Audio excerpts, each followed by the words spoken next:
This is Lizzie from Let Zoe Spoil You. And Sagira from Sagira Salutes You. And together we are Newbie versus Weeaboo.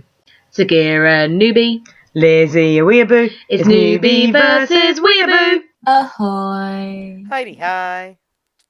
Hi. You sound sullen. Well, it's a very sullen episode. Yeah. Like the raindrops on a window pane, so do the tears on my face fall as I watch this episode. That is so sad. I was not expecting it. Oh, emotions. Lots of emotions. It was so sad. What can I say? Let's just get into it. This is Parasyte, episode 22, Repose and Awakening. I'm sorry, but I'm just not happy with this. No. I don't like it. Oh. We're so close to the end. Well, that's why it's getting sad. Like, you know, we're no stranger to character death. Yes, but not that character death. No. Bad Parasyte. Bad. Well, let's not put people in suspense any longer of what we're talking about. So, yes, it opens with Shinichi walking down a quiet road. And this was just after nailing Murano. Yes. So he's chipper. yeah, in a good headspace at the moment. Indeed. For all of about 2 seconds. Yes, it all gets ruined by Miggy. He says, sorry to ruin your day, but something's approaching really fast. So Shinichi starts to run, as you would.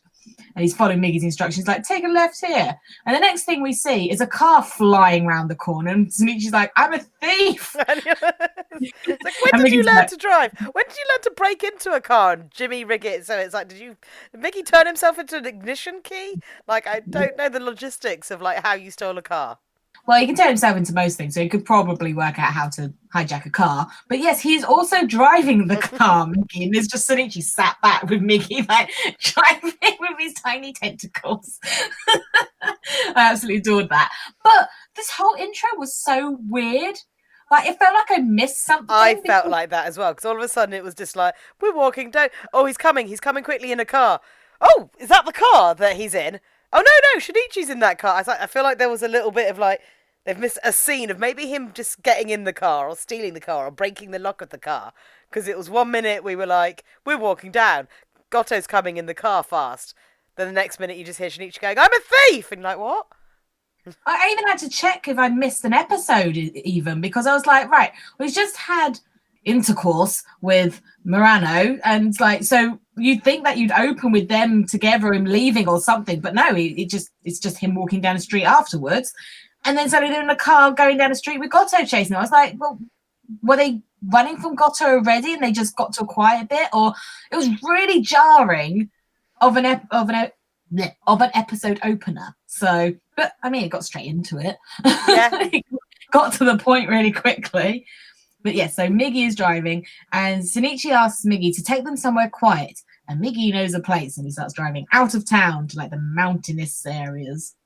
We get to a windy road and there's Goto in a black car, which is kind of like that good and evil thing because he's in a black car. Shinichi and Miggy are in a white car, you know. Yeah. Symbolism.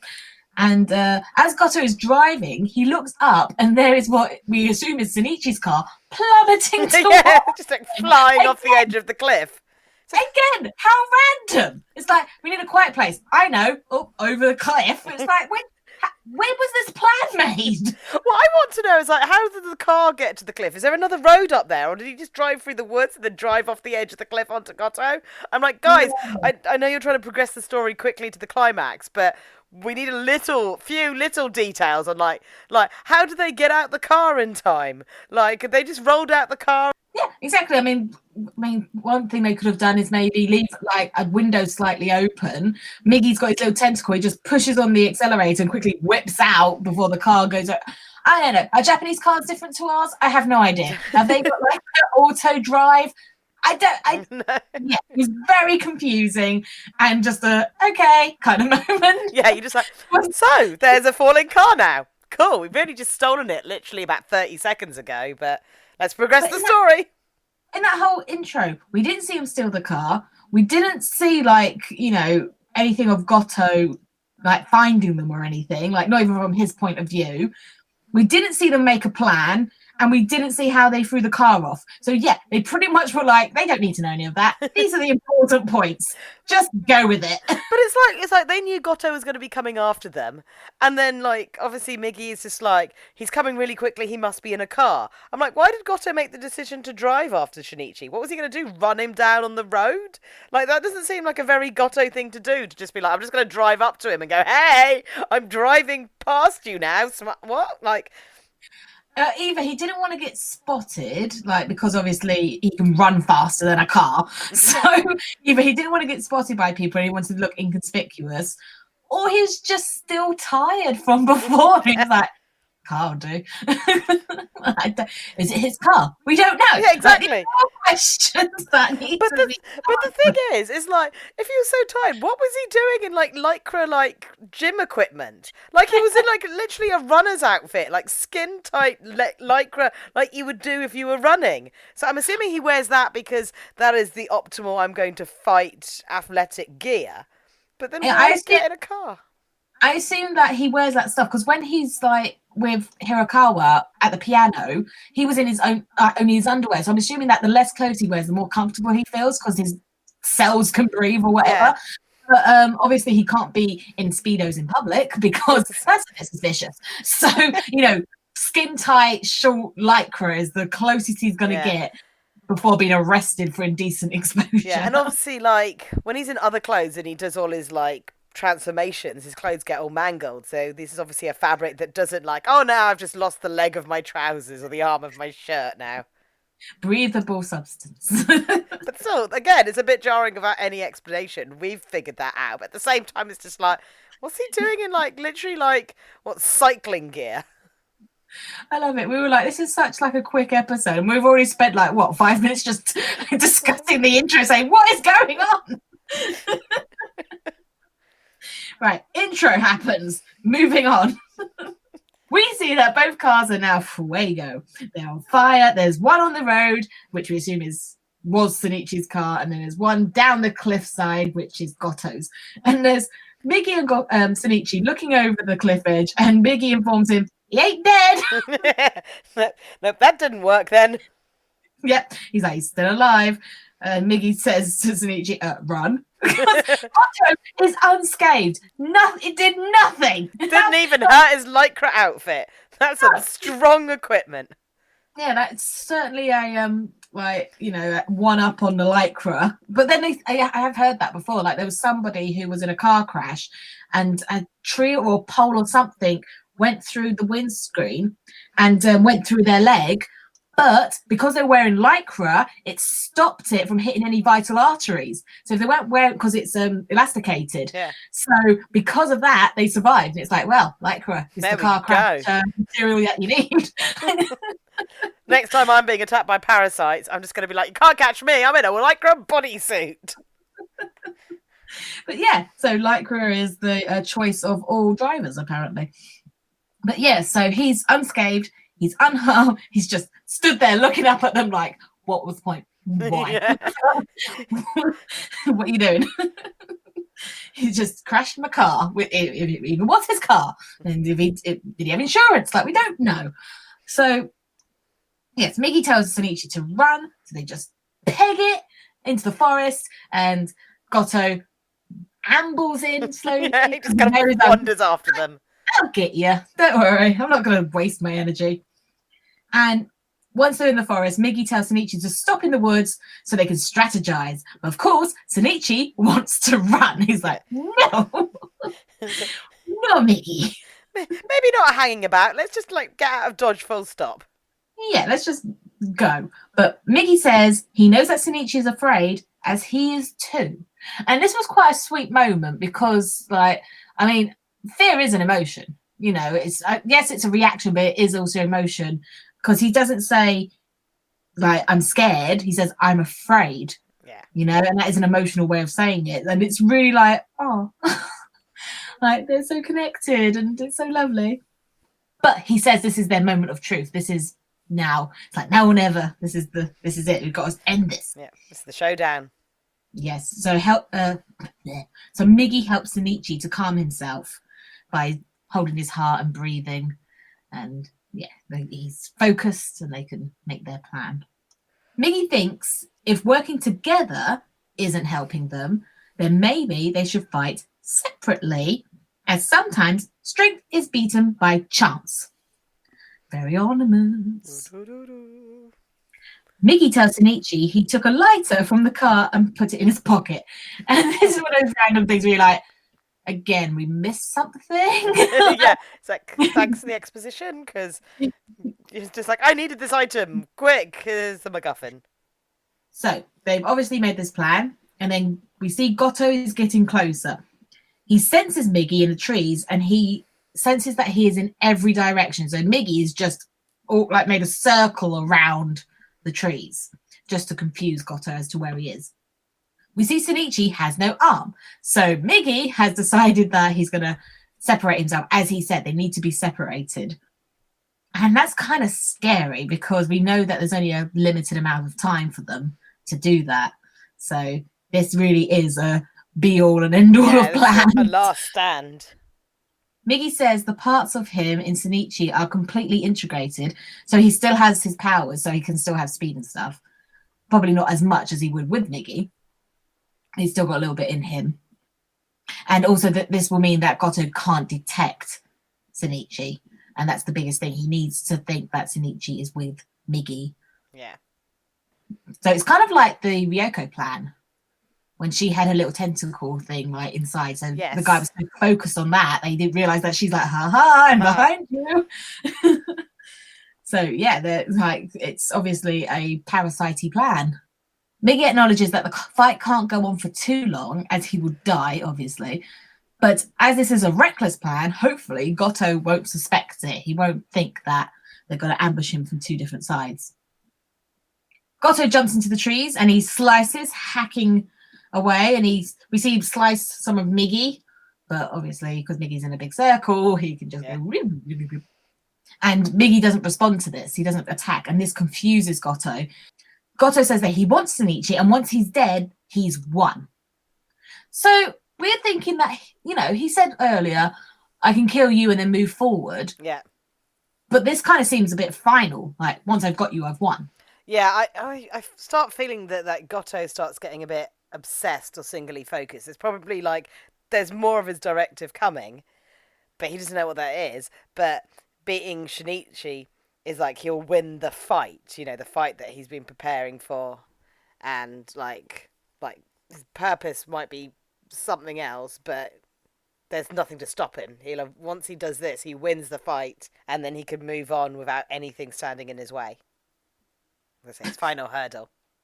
Miggy tells Shinichi, though Goto's body is protected by armoured cells, it can't cover everything, and the most likely place that will be vulnerable would be the head, as always. As he's got a lot to control with the rest of the body, that's a lot for the head to handle, and if the head's destroyed, then they can kill the body. Yeah. Remove the head, destroy the body. Yes. There's no central focal point. They'll be all like, I'm confused! But that would kind of be a bit more dangerous because it would just be like going, wouldn't it? With all the blades, it would just be like, ah! And isn't there Mickey in there? Mickey will be like, look at me, I can't concentrate very well, but I'm going to try. Well, I mean, he was easier to fight. Because I think he's the least of their worries at the moment. But yeah, I'm assuming that it's the fact that the armor will be down, even though it'll be flailing around. Yeah, it won't be protected, and it won't be able to strategize or like singly focus what's going on. It'll be a bit in disarray. Yeah, so Miggy can do his quick and get him. Shinichi's waiting for Miggy. Miggy feels himself fading, but because he's not got a good angle yet, they only have one shot. And he's like, right, well, I don't want to mess this up, basically. Goto mocks them, saying that they should use their brains and not run and hide, because he's mocking the humans, isn't he? Because he's like, oh, you're so superior. And, all you know is to run away and hide. You don't fight and use strategy. Ha ha. Miggy then uses Sonichi's voice, which again just like confused me because I was writing at this point. I heard Sonichi's voice, looked up, and there's this weird mouth Go. clicking. I'm like, what's happened to Sonichi? And I realised, oh, it's Miggy. Really, really confusing. Yeah. For a second there, it's like his Oda turned up and it's just like, you know, Yeah. going, hello! It was very jarring, but yes, Miggy has used Sonichi's voice to distract Goto. As Goto turns, Sonichi throws a flaming spear. Now, it looks like a pretty well-made spear. When did he have time to construct? Get a bit of a branch and whittle it into a spear. Yeah, I don't know. And also, from my understanding, yes, they had a lighter, but I thought it took quite a long time to get wood to burn. Well, Like, to when they burn had that quite fiery, like without any like kind of lighter fluid or anything on it, is a bit Yeah. like that's still a natural tree branch. It doesn't just spontaneously like just set alight like a torch. It needs a combustible agent to get like to that stage. I think this is one of those episodes where we have to suspend reality. Yeah. And not be so serious about it. I mean, we completely like are fine with the existence of parasites, but a stick catching on fire is the bit we draw the line at. We're finally like, no, you can have 5 parasites in a body and your head can flail and you can project your voice out of a parasited flush puppy, but that stick can't catch fire. A flush puppy. A flush puppy, a flesh puppy. As we said. I love those drinks. The flush puppies. Flush puppy. But yeah, well, that's it. Like, we are so like picking at things now. Like, hold on a minute. Wait a minute. Oh yes, let's suspend reality just for a second. So he throws this flaming spear and it ends up in Goto's leg, and the leg starts to do this weird ribbly thing. And Miggy explains that when exposed to fire, Goto's surface cells will reflexively break. Is that even a word, reflexively? Because I just copied what it said. I don't know what reflexively is. It's like, I thought reflexively would make more sense. Reflexively. Maybe it is. You're just having a dyslexic moment. So I'm having flush puppies and you're reflexive. I'm refluxing. Well, they'll reflexively break, okay, from his commands. So because it's been disturbed, it's like they were saying with the flamethrower, they've been disturbed, they've been shocked, so they've broken from his command, so he's now vulnerable. Goto buckles and Miggy slices at Goto's head, but not all the way. It's like, no, Miggy. He'd started running out of strength, and it was like, oh no, you just didn't have quite enough strength in you. You waited too long. So the head's not coming off, and Miggy is devastated when he realizes that he's failed, because obviously, yes, he's taken off the head, but it's still attached, so it's the head is still in charge. He tells Sonichi to run, but Sonichi won't, obviously, because if he runs, Miggy will die. Miggy says they don't both have to die. Goto starts to fight back, and he slices at Sonichi's face. Miggy cuts off Goto's leg to distract him, and he still insists that Sonichi runs. And Sonichi now has blood running down his face. He's like almost in tears, and he has to make that decision to run. Oh, I hated it. I was like, please don't go. And he left, and I was like, no. And the look of Miggy watching him run away, just staring. And yes, he has no emotion, but there is emotion. Yeah. He's got emotion now. You can see he's slightly sad. Yeah, but you can see that he was happy to sacrifice himself to save Shinichi, when the whole time he has said nothing but, when it comes down to it, my survival is what's more important. Yeah. Well, Miggy says that this is their goodbye. He's glad he didn't take over his brain, as now they have fond memories together as friends. Oh. I started to get, oh no. I was getting all, I was like, this can't be happening. He's going to come back. Something's going to happen. He's going to come back. As Goto pulls himself together, Miggy feels himself fading, and he feels so very alone. This must be death. Here's the thing, though. I'm getting all upset and everything, but then I started thinking about it. I was like, we don't see Miggy die. No. We just see Miggy sat there fading. We see him go into a husk. But start to. Yeah. But we know for a fact that parasites can join onto other parasites. I think Miggy joins onto Goto. That's my prediction.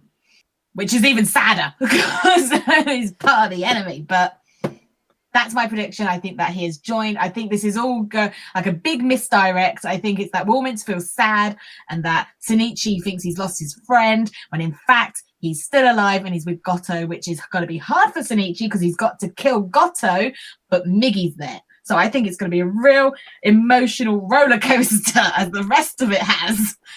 Oh, man. Yeah, so that's my prediction. But in this episode, Shinichi's still running, falls into a river. He is swept downstream and he catches onto like a rock. And as he climbs out, he feels for his arm and Miggy isn't there. Oh. He's gone. And he collapses in devastated tears. I was like, I feel you, Shinichi. Yeah. Oh, you can't feel yourself anymore, but I feel you. It's a phantom limb now.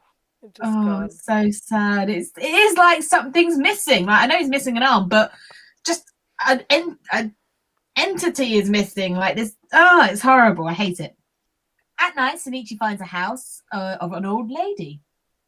She offers to help with his head wound, and she can see that he's been crying, and like they show you the creases in his face where he's been crying, and it's so sad. It's really good animation though, like good detail. She fixes him up and gives him dinner. She offers him a bed as it's late, and her name is Mitsuo, and her name is Mitsuo. The next day, the two of them are walking home from the shop, so he's obviously sticking around for a little bit. Mitsuo says that she should say that he's her nephew because people don't like strangers round here. Don't like strangers. Not in the country, outsiders. Yep. They don't like it. So, and also they've been having problems. Because some big old company keeps coming and dumping a load of rubbish on their area. There you go. And they're like, we try to stop them, but they just keep coming. So they're dealing with that right now. Which is obviously that's that moment of just going how much this actually is all about like environmentalism and eco worries and stuff. And like they're like going, okay, we don't have to be subtle about it anymore. We can now be like, look what humans are doing to nature. They're secretly dumping all the trash from the cities out in the countryside. And it's also, it goes back to Hirakawa and using the parasites. You know, he's saying like the population's too big and we need to thin it out. And it's like, yeah, partly. It's like there's not enough people who care about recycling. So there's loads of rubbish being built up. And they said like there was so much rubbish that it caught fire and half the forest came down. You know, it's terrible. And yeah, so that's kind of leads on to what Hirakawa was trying to do, is to save the planet by thinning out the human population. Yeah. I'm sure there are other ways to do it, but I'm guessing they ran out of ideas and just took advantage of what was with them. The locals are trying to keep those factories away, but the factories keep finding ways of coming back. They can't keep these guys out. They're too big. Like you can't think a tiny village is going to beat a huge corporate company with machines. Shinichi tells us that he keeps trying to leave her house, but when he does, she starts another conversation. And she's lonely. Yeah, she's just a lonely old lady. Yeah, she's finally got someone that's going to listen. You know, he's not in any hurry to get back, really. You know. No. At this point, I did start thinking, like, okay, so him and Murano have just slept together. Obviously, the next day, like, Shinichi goes for a walk. And isn't back, and it's been like this takes place over about 7 nights or something like this. Can you imagine if you're Murano? You just like wake up one morning and then he's just gone, and she was like, "Well, we banged, and now he's just been gone for a week. I've not heard anything, and I thought we were in this good place, and we finally understood each other, and we loved each other, and he's feel so used. Gone."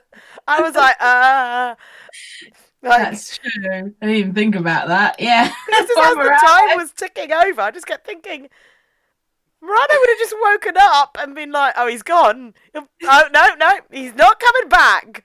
I thought he loved me. I was like, oh, poor Murano. But also, if she called up his house and his dad said, oh, yeah, he hasn't been home, Like, she might start thinking, oh, it's because of us doing that either because them sleeping together, he'd run away for some reason, or because she knows like that he is very much involved in this, whether she knows to what extent. Yeah.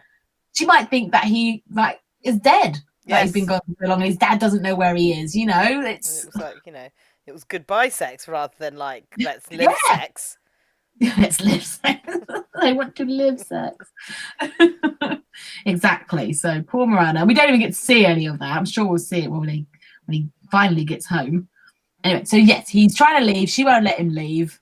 But with Miggy gone, he doesn't know what to do. So he stays for another few days because he's got no plan anymore. It's like, I'm being chased by Gotto and I have no way to beat him because my weapon is gone. So what to do?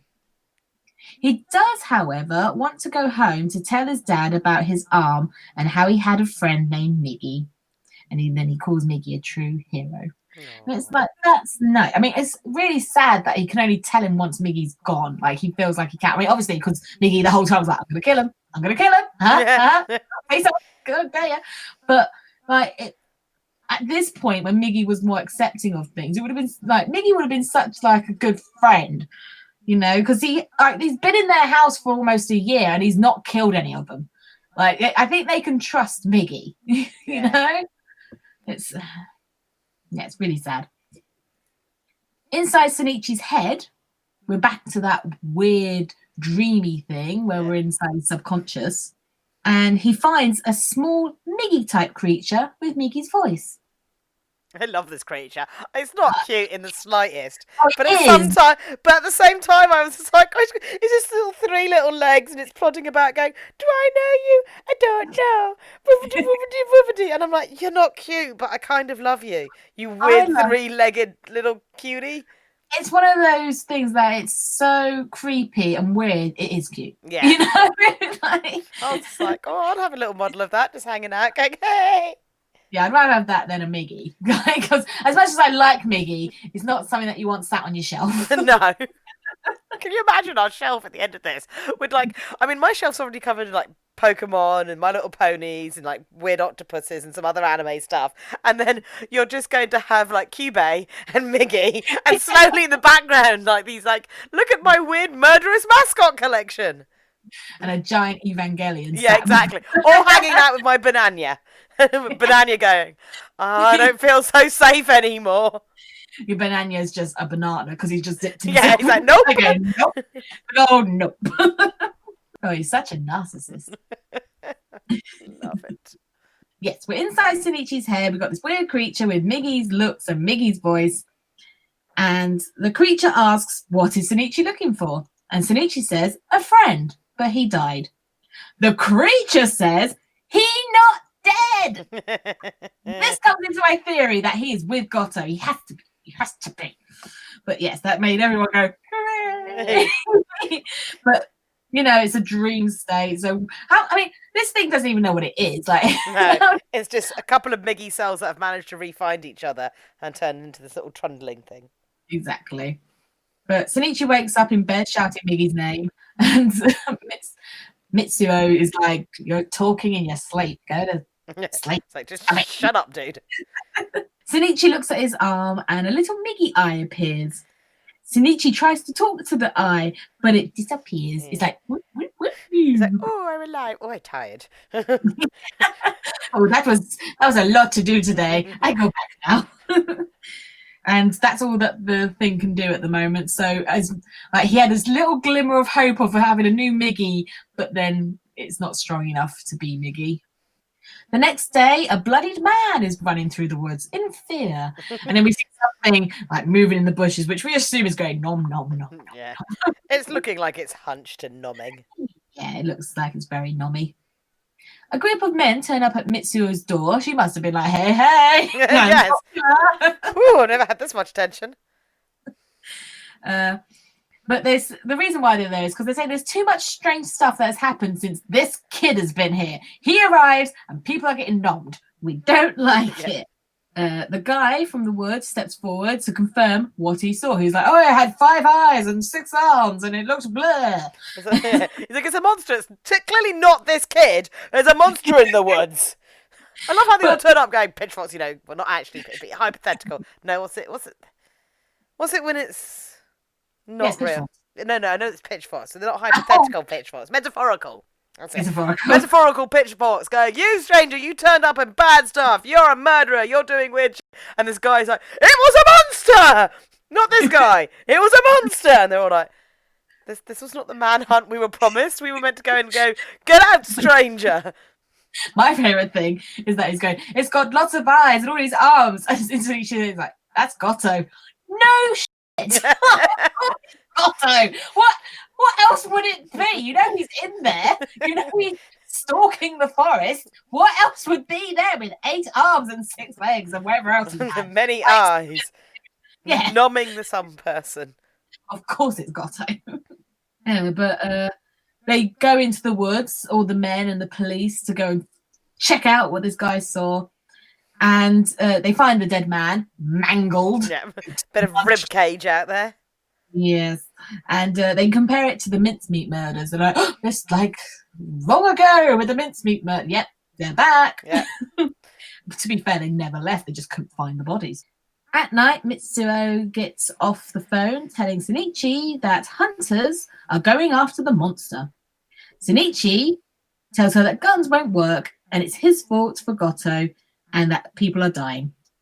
All he wants to do is live, no matter what. He's very much got the Miggy in him now. He's like, I just need to survive now. I want to live, I want to have a life, and no matter what, I'm going to do it. Although him sacrificing himself isn't really going to do that, but anyway. Yeah, because he's very much more like on the like, hey, I've got to sacrifice myself. It's like, it's my time to die if it means that I can stop what's going to happen next. And that's what like pisses Mitsuo off, because she's like, you can't just throw away your life like that. But then in another breath he's saying, I want to live no matter what. It's like, well, you're contradicting yourself. Pick a side. He says he can't keep running, and Mitsuo is like, run. If you live, run away. Just keep running. Shinichi thinks he needs to sacrifice himself, but Mitsuo thinks that this is bull. He thinks the grown-up should deal with this. Obviously, she doesn't know what he's been through. Later, Shinichi decides that he will leave, but Mitsuo tries again to convince him, asking if there's anyone out there worth living for, because once you've thrown it all away, you're done. Don't give up and be flexible. Yeah, not flexible. Not flexible. No, it's too late for flexible. You just need to be flexible. Shinichi bows and attempts to leave, but Mitsuo offers him a weapon, and he takes a rusty machete. Yep. This will do. Yep. It might not even chop firewood anymore, but you know. Well, the rust might work. There might be an enzyme in the rust that can beat him. Oh, we don't know. I mean, you know, if you can set fire to wood that quickly, rust might be the key weapon here. Who knows? He finally leaves and runs off into the night. No plan. Just like, I'm going to go in the dark, into the woods, to kill a giant mutant monster man with my rusty machete. It's good. You go. He says if Goto's changed his appearance, I love this. If Goto's changed his appearance, then there will be no way for him to recognise him. Don't think there's going to be a problem with that when we see, like... But he'll have to deal with it when the time comes. And it's like, okay, he's got dozens of eyes, he's got lots of arms and legs. I don't think you're going to miss him, dude. Goto seems to have completely given up on the whole blending in thing. Also, Goto can change his appearance, but not his clothes. Even if he sees another dude in a lycra, like, you know, cycling suit, just hanging out in the woods going, oh no! I was just hunting. What, in your lycra? I was just going for a run. In my... It's like... But yeah, but then we see a shot of... exactly! Goto, and he's just monsterized. He's got spikes, he's got blades, he's proper... like monstered out now. It's like, I don't know if he can go back because he was blibbity blobbity when we left him. So whether he's like what's the other kid called? What was his name? Oh, I've forgotten him. I just call him Acid Face now. Okay, so Acid Face. I'm lovingly calling him. Like, when he was disturbed, he couldn't go back to his human form. So maybe that's what's happened to Gotta now. He got so messed up and disturbed by the fire and by Miggy and whatever else that maybe he just can't transform back now. So he's this mutated He's just gone version. feral. He's just sitting there in the bushes with like glowing eyes and spikes. And I'm like, I don't think you're going to have a problem spotting him, Shinichi. You know, the angry spike monster in the corner. Mm-hmm. But what they do focus in on is one of his eyes. And I think that's the Miggy eye. Ooh, and it credits. So yes, I think there's too much to say. I mean, I was very sad when Miggy was dying. I was like, no, because it was just so emotional. Like one of the most emotional scenes from an emotionless being. It's very ironic. That one staring eye just told you everything you needed to know. Sad, but then it was like he can't die. We've still got 3 episodes left. He can't be dead. So I don't think he is. I mean, we had the weird Miggy puppy thing tell us that he wasn't dead, and then we see the Miggy eye at the end. So I think he is inside Goto, and if he is, that is very interesting. Very interesting, because I don't think Miggy would forget everything. I don't think Miggy would, you know, just revert back to a mindless parasite. I think he would still have his memories. He'd still have the knowledge that he has. He would still have that connection with Shinichi. So I reckon that Goto is going to have this internal fight with himself because he's got one part of him who wants to save Shinichi and the other part of him who wants to destroy Shinichi. I am excited. Yes. As it should This be. is so cool. Oh, I'm so sad. I know we've got 2 episodes, isn't it? Yeah. It's 20 episodes. Nearly there. I hope we don't get any Evangelion where it ends in the next episode and the last episodes all feel like philosophical. And I mean, Ava's pretty unique on that front. yes, Yeah. very unique. I mean, if it was a slice of life anime, then you would, or one of those like adventures where they go to another world. There's always they get back 1 episode early so they can have an episode of how they like readjust to being back in the real world. Is Miggy gonna have that? I don't know how he readjusts to go back to Shinichi. But yeah, it's all exciting and yeah, it's emotional and it'll make you laugh, make you cry, change your life. So anyone who is just listening to us and not watching it, what are you doing? Go watch it. It's amazing. Don't go by what we're saying with our mad ramblings. Go watch it. Go watch these shows first before you listen to our podcast, because otherwise you'll be like, what the fudge is going on? Exactly. Don't take our word for it. Go see it yourself. It's amazing. Okay, so very sad, very upset in this episode. So Sagira's happy moment with Lizzie. It's only been like 2 days since I last saw you. So like, I'm like, what's happened in the last 2 days? Let's pretend it's been a week. So all my personal training and my work on improving my metabolism, I finally have started to lose a bit of weight and get my measurements down, and either my orthotics are in, my back pain and my leg problems have subsided a little bit, and it's like, woohoo! I finally saw actual like results for all the physio I've been doing. That's nice. Fantastic. Is what we want. We want healthy people. Yes. Healthy lifestyles in a world at the moment that is not so healthy. I laugh because it's so true. Because I'm not feeling particularly healthy myself. So I will take your inspiration and I will try and get back into my exercise. You can be my my guru. Yes. Hopefully just don't fall as far as I did to have to try and climb back from like dysfunctional like legs. And it's like, oh dear. It doesn't help when my inspiration is Winnie the Pooh, and his one of the lines in his songs is "I am short, fat, and proud of that." And it's like, you know what? Me too. I mean, what shape are you? I'm an hourglass. I'm apple. I'm pear. I'm poo.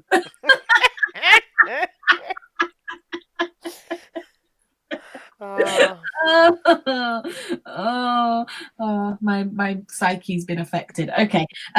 My happy thing is that I have been chosen to become a Thrive practitioner. And if you don't know what Thrive is, go and look it up. It's a lovely therapy for children, and I'm very excited to get into it. It's something I've been wanting for ages, and I start tomorrow, and I really hope that I do well. I really want this to be successful because it's something I've been just waiting for to to be able to fully understand the therapy and all it can do for children. So, yes, that is my happy thing. Yay. Okay, social media. Do. Mine's coming in on a stolen car. It's whizzed around the corner. Somehow got on a cliff. It's somehow fallen off a cliff and burst into flames. And there's your social media. Yeah, there you go. I mean, we need to do sound effects.